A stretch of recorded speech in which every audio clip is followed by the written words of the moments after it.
Well, we are here to talk about these 5 action tracks. It's always difficult to divide education in parts because it's always referring to the whole. But it was very useful for us to have these different 5 groups working on specific aspects of education. On the one hand, we had Action Track 2, which had to do with the meaning, the what and how of education. Then we had action tracks like the one talking about what schools or the space and time for learning should be, how they should be transformed so that they are caring, healthy, inclusive places. We had, of course, an action track on teachers, which are essential for education, for learning. And here, again, we need to see a transformation in the role teachers play. We have been talking about these transformations for years, and still we keep repeating that we should be teaching in a different way and guiding our students into learning. So this track is about that, but also about the conditions teachers need to be able to do that. We have an action track 4, which is in part a response to that action track 3, which is about the kind of tools that teachers and learners can have for better learning, for better teaching, and how to harness the digital revolution for really transforming education. And of course, if we think of schools, if we think about teachers, if we think about digital learning resources, all those things have to be financed. You cannot have a good education with a poor budget.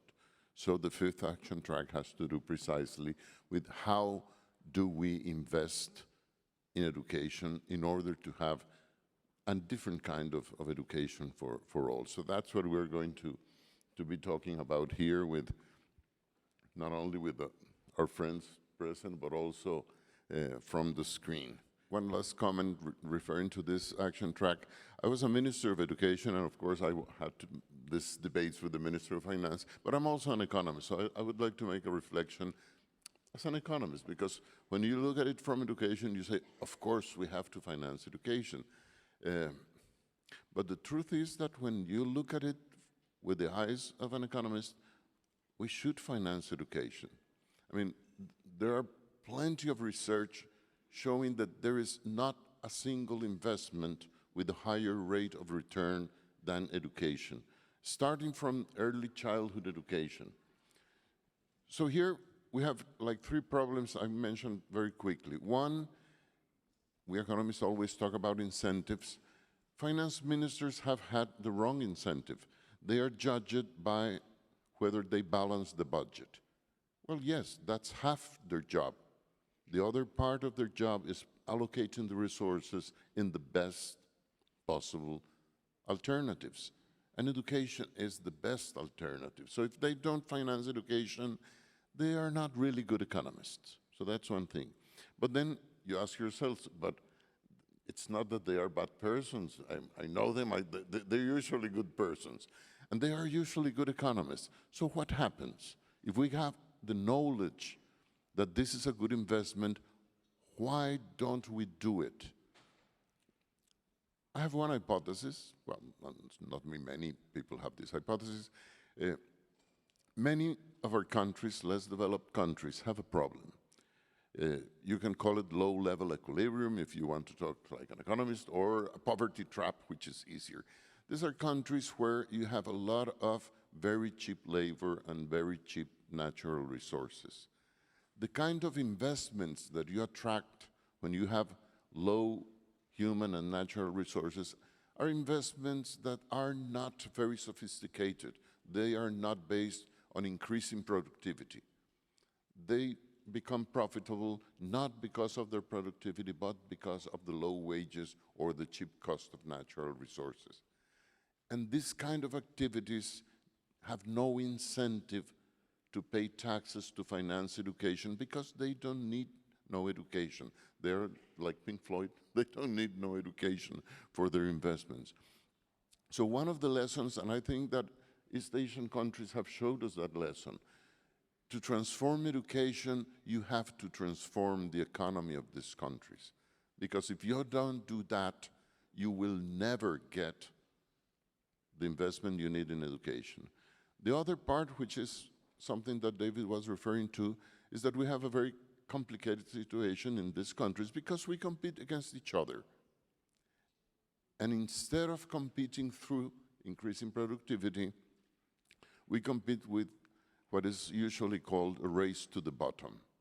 So we were listening to the Ministry of Colombia. So if Colombia wants to sell more coffee than Costa Rica, they devalue their currency, so their coffee is cheaper.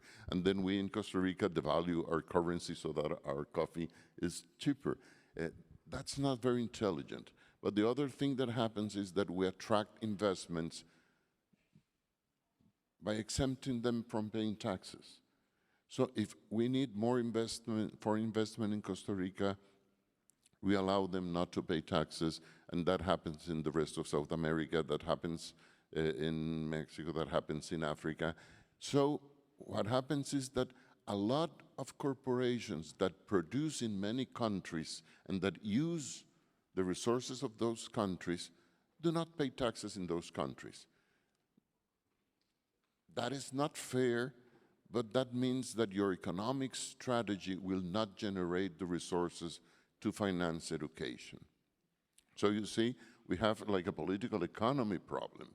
And finally, one word about human rights, because we could say, well, yeah, that's all true, but education is a human right, so they should finance it. Something that I was saying yesterday is that we have to remember that no human right has ever been graciously conceded. Human rights have had to be fought for.